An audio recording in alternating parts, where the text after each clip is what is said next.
Обикновено сме свикнали да свързваме Великден с козунаци, яйца, много цвят и положителни емоции. До тук с традициите. Време е да ви запознаем с Бъкс, който вече 17 години се занимава с мъжко подстригване и вместо да лепи ваденки по яйцата, рисува щури рисунки по главите на хората. Аз се хвърлих надълбоко още преди 17 години и почнах да правя по-сложни неща. Естествено не ми се получаваха перфектни прически първите 1-2 години. За първата рисунка на глава Бъкс си спомня с чувство за хумор и с надежда за прошка от страна на неговия приятел, който поверява главата си на 100% в ръцете на прохождащия фризьор. Помня една от първите рисунки, бяха обикновени черти назад. След това питаха клиента ми дали са го ударили с тесла в главата. Беше доста фрапиращо, доста криви линии, но може би това беше от притеснение. Точно тези неуспехи провокират артиста в Бъкс и той поставя пред себе си все по-сериозни предизвикателства и разказва за сложните рисунки, които му доставят най-голямо удоволствие. Всички неща са сложни. Аз по-скоро обичам да правя портрети, обичам да правя реализми. Като бях малък, това бяха нещата, които рисувах в училище, докато другите внимават в урока, аз си рисувах в тетрадката разни портрети и така това ми остана. И сега това е, да кажем, моята гордост. Обичам да правя фристайли много. Нещата стават супер бързо, преди ги правих може би за час. Сега вече стават за около 10 минутки.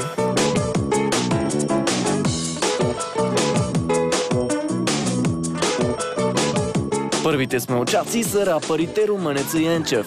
Едва 10 години по-късно и други звезди от българския шоу-бизнес се осмеляват на тази крачка. В България идват малко по-бавно нещата и започнаха Ангел, Моисей, 100 кила, Бобо, Криско. Общо взето почти целият шоу-бизнес идва тук да си прави такива интересни прически.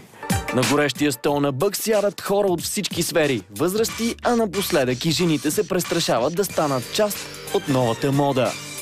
Случило се едно детенце му стане лошо, докато вижда какво му става на главата и да трябва да го изчакаме 15 минути да се съвземе. Това е сериозно.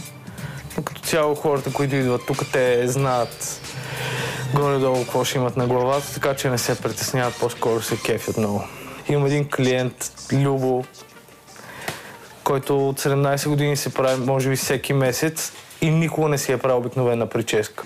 Най-голямото предимство на този тип прическа е, че може да я сменяте често и няма вероятност да ви омръзне. Нужно е една седмица да израсне нова коса и може да се смени без никакъв проблем. Зависи каква е идеята на прическата, тъй като аз вече съм развил до там нещата, че мога да правя общо 3D прически от няколко тона коса и става уникално. Освен иновативните 3D прически, Бъкс непрекъснато се усъвършенства в това, което прави и вече има планове за собствено арт-шоу. Много харесвам татуировките. Имам една колежка, която се занимава с грим, тук е Катерина Хаджи.